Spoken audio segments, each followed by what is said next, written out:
Today's podcast is brought to you by Chikara Wrestle Factory, 4711 Wingate Street, Philadelphia, Pennsylvania, where they specialize in lucha libre, porosu, European, British, and German styles, mixed martial arts, and American pro wrestling, all built into the curriculum at the Wrestle Factory, where they strive to create the most well-rounded performers active today.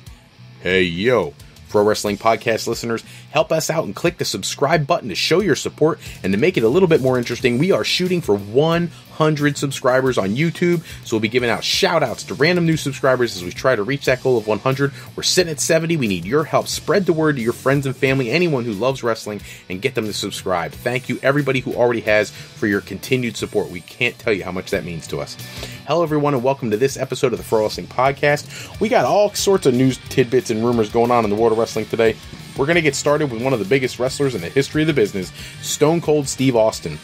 Stone Cold is no longer working for World Wrestling Entertainment.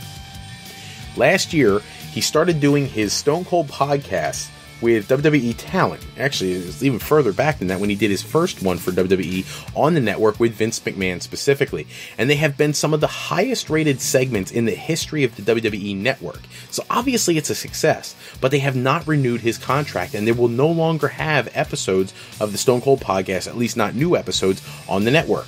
This is a little bit of a concern for those of us who are diehard fans of the Stone Cold podcast, because I feel like in those episodes, he really doesn't pull any punches. He really does go for an all-encompassing conversation about wrestlers' careers and experiences. The concern is despite the fact that a lot of his episodes have been the highest rated segments on their network, one of the issues is during the Dean Ambrose interview last year, Dean Ambrose pretty much trashed Brock Lesnar, and it didn't go over real well. It wasn't a very high rated episode compared to the rest of them, and it made the WWE creative people a little hesitant to do subsequent episodes.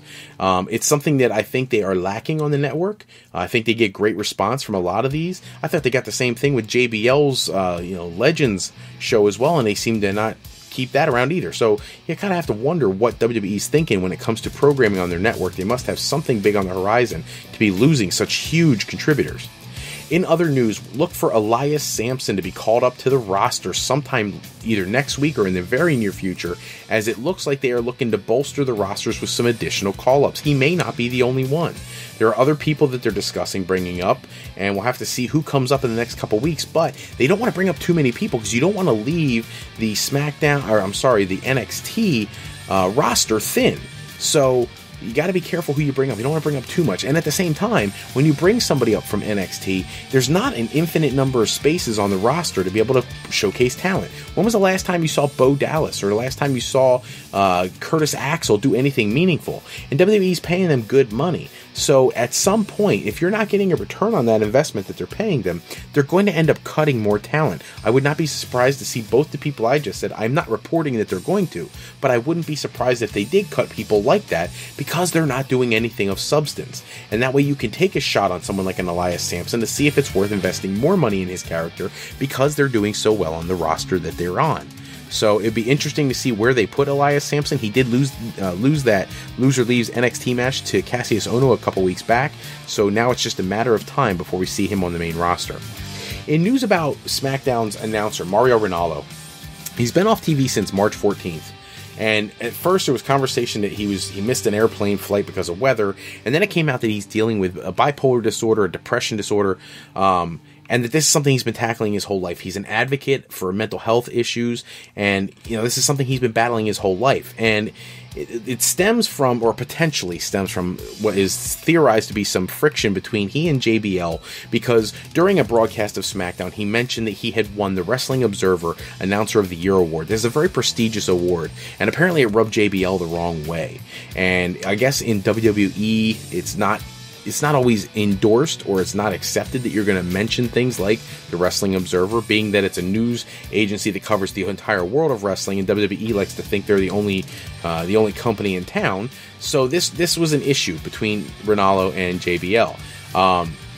JBL has had a history of being somewhat of a bully, and this is not the only recent case where people are talking about it. Justin Roberts, a former talent of WWE's, a former employee, he just put out his book, and he was talking about JBL back when he was champion, and he had a whole clique of people in the back. He had like his boys, his group, and that they were all bullies, and that they would purposely do just horrible, mean things to him, to the point that he would be scared to go on overseas tours because somebody stole his passport at one point, didn't give it back to him. He thought it was one of either JBL himself or somebody in JBL's group.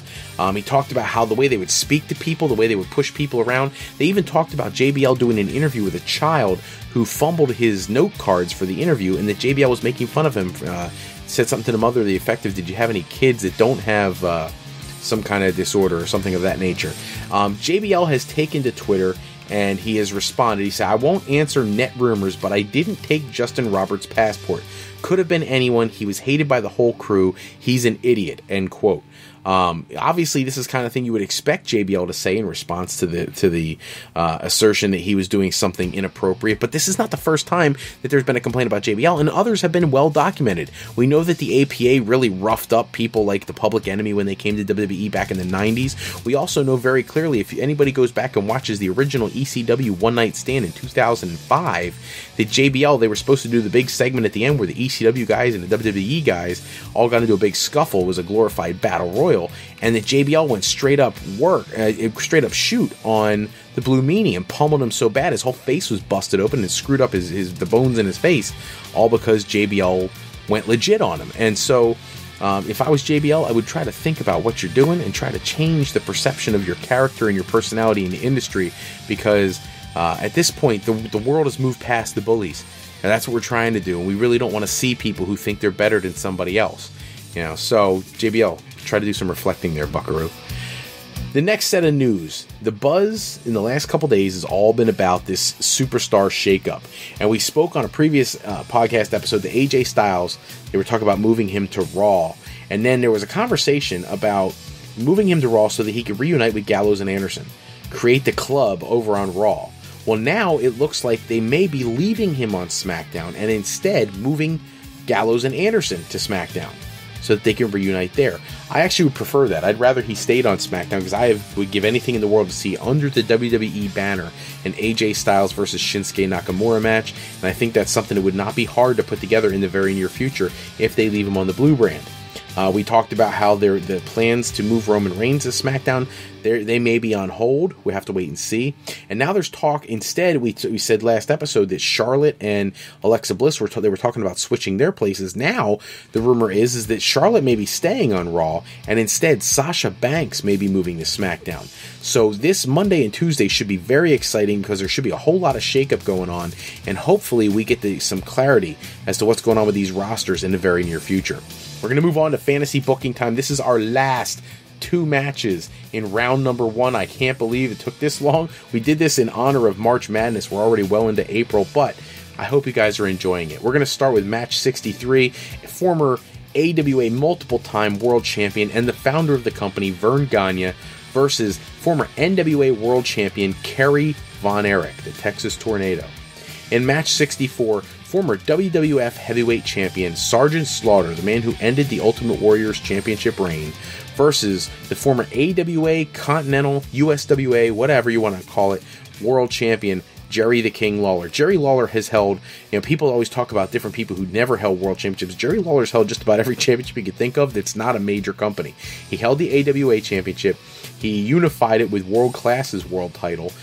He held the Continental Championship, and he held the USWA title like 30 some odd times. It's some obnoxious thing, because he owned the company and he always would put the belt on himself because he didn't know who was coming in and out of his territory. But those two meet in match 64, the final match of our 128-man tournament. So, to recap, Vern Gagne versus Kerry Von Erich and Sergeant Slaughter versus Jerry Lawler. Put your winners in the comment boxes on YouTube so I can tabulate them, cross-reference them with the video version of the podcast, and we will move your choices on to the next round of the tournament and see where we go when we get closer to the finals. That's all the time we have for this episode. Check back with us in episode 65, where we'll run down all the rumors of the day. And special thanks, as always, out to bensound.com and purpleplanet.com for producing all of our music and sound effects that we use throughout today's show. Today's podcast is sponsored by Beazle Games. Bring that new friend to family game night with sketchy people. Showcase your artistic side. Go to www.thegamecrafter.com/sketchypeople to pick up your copy today. And to alleyrepair.com. Contact Alley Repair today for servicing of all your classic skee ball, pinball, and arcade game needs. We want to thank you for listening to today's podcast. We encourage you to go to our website at www.frolifeplanning.com to learn more about what Mr. Fro can do for you on your path to higher education. Remember, Fro Life Educational Planning is for today, for tomorrow, and for life with Fro Life. I'm Fred Froelich, better known as Mr. Fro, and I want to thank you for taking a few moments with us today. And if you're looking for more wrestling news and rumors, go to www.tsjsports.com/WWE for my latest articles on the world of professional wrestling. Until the next episode, take care, everybody, and have a great night.